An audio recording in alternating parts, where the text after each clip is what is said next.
যেতিয়া দেশ স্বাধীন হ'লেই তেনেহ'লে আইন কানুন বা নীতি নিয়ম আনৰ কেলে মানি চলিম নহয়নে আমাৰ নিজৰ আইন কানুন বনিলে আমাৰ নিজৰ নীতি নিয়ম বনিলে আৰু সেইখনেই হ'ল সংবিধান আজিৰ তাৰিখতে সংবিধানখন বলবৎ হ'ল আৰু সংবিধানখন বলবৎ হোৱা এই তাৰিখটোকে গণতন্ত্ৰ দিৱস বুলি উদযাপন কৰি অহা হৈছে আপোনালোক সকলোকে গণতন্ত্ৰ দিৱসৰ আন্তৰিক শুভেচ্ছা জ্ঞাপন কৰিছোঁ বন্ধুসকল নমস্কাৰ মই ত্ৰিবেণী আৰু আপোনালোকে চাই আছে ত্ৰিবেণীজ ডায়েৰী আজি আপোনালোকৰ মাজলৈ পুনৰবাৰ বিষ ভাল কৰাৰ এটা সাধাৰণ টিপ আনিছোঁ যিটো নেকি আপোনালোকে জানেই হয়তো তথাপিতো আপোনালোকৰ সৈতে শ্বেয়াৰ কৰোঁ বুলি ভাবিছোঁ কাৰণ মই মোৰ জীৱনত তাৰ ফল পাইছোঁ গতিকে আপোনালোকৰ সৈতেও শ্বেয়াৰ কৰোঁ সেইটো হৈছে কি জানেনে কম তাৰ আগতে আপোনালোকক দুটা ঘটনা কৈছোঁ মোৰ জীৱনত হোৱা মই দুবাৰ এনেকুৱাকৈ পৰিছোঁ ইমান বেয়াকৈ পৰিছোঁ মানে এবাৰ পৰিছোঁ মই টেম্পুৰ পৰা যেতিয়া নামিছোঁ তেতিয়া মোৰ বাবু মানে ডাঙৰ ল'ৰাটো 5 বছৰমান হ'ব আৰু সৰুটো 1.5 বছৰমান হ'ব সেইটো বয়সত সিহঁত দুটা লগত আছে লগত মোৰ বজাৰ আছিলে মুনা আছিলে হাতত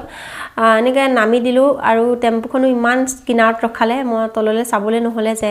তলটো সমান নে উখুৰা মুখুৰা জেগা এটাত ৰখাই দিলে ময়ো সমান বুলি ভাবি ঘপককৈ ভৰিখন নমাই দিলোঁ আৰু মুচুকা খাই পাক খাই এনেকুৱাকৈ পৰিলোঁ লগে লগে মই সেইখিনিতে ক'ব নোৱাৰা হ'লোঁ তাৰপাছতে কাষৰ দোকানী এজনে চিনি পালে যে এইখিনিত ভাড়া থাকে বুলি তাৰপিছত তেখেতে আৰু এজন মানুহৰ সৈতে লগ হৈ পেলাই ল'ৰা দুটাকে মোকে এনেকৈ লৈ আহিলে মই কিন্তু গমেই নাপাওঁ কেনেকৈ আনি এই ভাড়াঘৰত থ'লেহি আৰু মালিকক খবৰ দিলে তাৰপিছত যেতিয়া চেঞ্চ আহিছে তেতিয়া দেখিছোঁ গোটেই ভৰিখন মোৰ একদম ক'লা নীলা পৰি ভৰিৰ তলখন মানে অকণো বগা জেগা নাই গোটেই ভৰিখনে একদম নীলা আৰু ক'লা এনেকুৱা হৈ গৈছে আৰু অকণ মানুহ মই হিলাব নোৱাৰোঁ ভৰিখন মাটিত থ'ব নোৱাৰোঁ তাৰপাছত ডক্টৰৰ ওচৰলৈ গ'লোঁ তাৰপিছত ট্ৰিটমেণ্ট ল'লোঁ 15-20 দিনৰ ট্ৰিটমেণ্ট দিয়ে আৰু এক্সৰে কৰিলে এক্সৰেত মোৰ ফাটা হাড় চাৰ ভাঙা একো হোৱা নাই অকল খালি নাৰ্ভবোৰ মানে সেইবোৰ পোক পাক খাই গৈছে বুলি কৈছে গতিকে ভৰিখন ওলমাই বহিবলৈ কৈছিলে দেই তেতিয়া ভৰিখন বোলে আপুনি ওলমাই নবহিব কিবা এটা ছাপৰ্ট লৈ পেলাইহে ভৰিখন ৰখাব ওলমাই নথ'ব তেতিয়া বিষটো বাঢ়িবহে বুলি ক'লে মই তেনেকৈ মানিলোঁ যেনিবা তাৰপিছত বিষৰ বেজি দিলে কিবা কিবি দৰৱো দিলে খালোঁ 15-20 দিনমানৰ সম্ভৱ ট্ৰিটমেণ্টটো আছিলে ট্ৰিটমেণ্ট হৈ গ'ল শেষ হ'ল কিন্তু বিষ ইমান ভাল নহ'ল মানে অলপ ভাল পালোঁ আৰু এবাৰ মই দুখ পাইছোঁ আজি 3 বছৰমানৰ আগতে মানে বৰষুণৰ ছিজন আছিলে তেতিয়া বৰষুণ পৰি আছিলে বাহিৰখন পুতে পিছল হৈ আছিলে পিছফালে মানে বাচন লৈ গৈছিলোঁ বাচন লৈ যাওঁতে কলপাৰ নাপালোঁগৈ বাচনে সৈতে মই মানে সেইখিনিতে পৰি গ'লোঁ এটা বাল্টি আছিলে ষ্টিলৰ বাল্টিত পৰি গ'লোঁ বুকুখন দি পেলাই মানে কামিহাৰ পৰিছে মোৰ বাল্টিটোত হেণ্ডেলডাল য'ত লাগি থাকে বাল্টি সেই জেগাডোখৰ ষ্টিলে সেইখিনি মানে একদম মই পৰিছোঁ আৰু সেই বস্তুটো মানে বেকা হৈ গৈছে বাল্টিৰ শেষটো বেকা হৈ গৈছে মানে ইমান জোৰত মই বাল্টিটোত পৰিছোঁ লগে লগে ক'ব নোৱাৰা হৈ গ'লোঁ তাৰপিছত বেটা দুটাও স্কুল গ'ল মই ঘৰত অকলে আছিলোঁ বেহুচ হৈ পৰি আছোঁ কোনেও গম নাপায়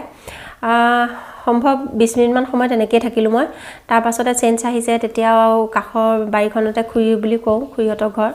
ময়ো খুৰী মাতিছোঁ ইফালে ধানৰ ছিজন দেখা নাপায় মই আমাৰ বাৰীখনে সিফালে ধান হয় গতিকে দেখা নাপায় সিহঁতৰ বাৰীৰ পৰা আমাৰ বাৰীলৈ মানে দেখা নাপায় থিয় হৈ থাকিলে পায় সেইটো সময়ত তাৰপিছত খুৰীয়ে অকণমানকৈ মাতটো শুনি পেলাই কি হ'ল বুলি পেলাই খুৰী দৌৰি আহি উঠাই যেনে তেনে আনি বিচনা পালোহি তাৰপাছতে অকণো হিলিবই নোৱাৰোঁ নহয় মানে এনেকুৱা অৱস্থা তাৰপাছত ওচৰৰ খুৰাজনে মোক লৈ গৈ পেলাই ডক্টৰ চেম্বাৰ পালোঁগৈ এক্সৰে কৰিলোঁ তাৰপাছত যেনিবা এখেতে ছুটি লৈ আহি পালেহি মানুহজন পিছত ৰিপৰ্ট আনিবলৈ মই এওঁৰ লগতে গ'লোঁ তেতিয়া ডক্টৰে এওঁক সুধিছে বোলে আপোনাৰ মিছেছ যিটো কণ্ডিশ্যনত আহিছিলে মানে ভাবিছিলোঁ কেইবাডালো হাড় ভাঙিছে নেকি কিন্তু এডালতো অকণো স্ক্ৰেচ নাই কি খায় ন আপুনি কি খুৱায় সেইবুলি কৈছে এখেতক তেতিয়া এওঁ ক'লে বোলে ছাৰ মই থকালৈকে মই যি খাওঁ সেয়াই খায় মই যোৱাৰ পিছত নাজানো নিজে কিবা কিবি খাই থাকে যদি সেইবুলি ক'লে দুইজনে হাঁহিছে আৰু মোক তাৰপিছত তেতিয়াও মোক সেই 15-20 দিনমানৰে দৰৱৰ কোৰ্চ দিলে কৰিলোঁ তাৰপিছত ইমান ভাল নাপালোঁ যিমান পাব লাগে মানে অলপ ভাল পালোঁ তাৰপিছত আৰু বিষটো আছে নাযায় তেতিয়াও মই সেই একেটা চেম উপায় কৰিলোঁ সেইটো কি জানেনে সেইটো হৈছে নিমখ পানী আপুনি গৰম পানী একদম উতলি যোৱা পৰ্যায়লৈকে গৰম কৰিব উতলাই ল'ব 1 চচমান পানী মানে 2 লিটাৰমান পানী আপোনাৰ জেগাটোক লৈ পেলাই আপোনাক যদি বেছি পানী লাগে বেছিকৈ উতলাই ল'ব অলপমান কিন্তু নিমখটো অকণমান সৰহকৈ দিব মানে 1 মুঠিমান নিমখ দিব এচামুচমান নহয় 1 মুঠিমান দিব নিমখ তাৰপিছত উতল অহাৰ পিছত আপুনি পানীখিনি নমাই লৈ আপোনাৰ যদি ভৰি পতাত যেতিয়া মোৰ ভৰি পতাত হৈছিলে তেতিয়া মই ডাইৰেক্ট এনেকৈ ষ্টিলৰ বাল্টি এটাত লৈ পেলাই ভৰিখন সুমুৱাই দিওঁ মানে লাহে লাহে ঘপককৈ নহয় ঘপককৈ দিলে পুৰিব লাহে লাহেকৈ মানে তেনেকৈ ভৰিখন সুমুৱাও উলিয়াও এনেকৈ মানে একদম পানীখিনি ঠাণ্ডা হৈ নোযোৱালৈকে তেনেকৈ কৰিব ধৰিলোঁ দুবাৰকৈ লাহে লাহে মোৰ বিষটো কমি আহিলে তাৰপাছত একদম সেইটো কিয়ৰ হৈ গ'ল আজিলৈকে কোনোদিন সেইটো নিবিখায় মোৰ ভৰিখন বোলে এনেকৈ পৰিছিলোঁ কেতিয়াবা বিষাইছে উকাইছে বুলি যিটো কয় নেকি কেতিয়াও নহয় আৰু এই কামিহাড়ত দুখ পোৱাটো তাতো মই কি কৰিলোঁ তেনেকৈ গৰম পানী কৰি নিমখ দি কাপোৰ এখন টাৱেল এখন সুমুৱাই চেপি লৈ পেলাই যেনে তেনে নিজে সেকিবলৈ ধৰিলোঁ সেই জেগাডোখৰ তাৰপিছতে লাহে লাহেকৈ ভাল হৈ গ'ল একদম কিয়ৰ হৈ গ'ল এতিয়া এটা বিষো নাই গতিকে যিবোৰ মানে দৰৱে যিমানখিনি কৰিব পাৰিলে কৰিলে কিন্তু যেতিয়া অলপ বেছিকৈ হেৰি হয় থেতেলা খাই যায় থেতেলা খোৱা বিষটো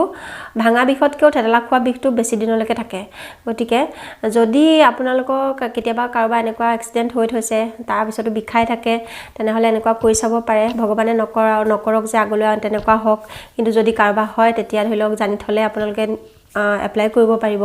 সেইবুলি ভাবিয়ে ভিডিঅ'টো বনালোঁ তেনেই সাধাৰণ কথা আপোনালোকৰ সৈতে শ্বেয়াৰ কৰিলোঁ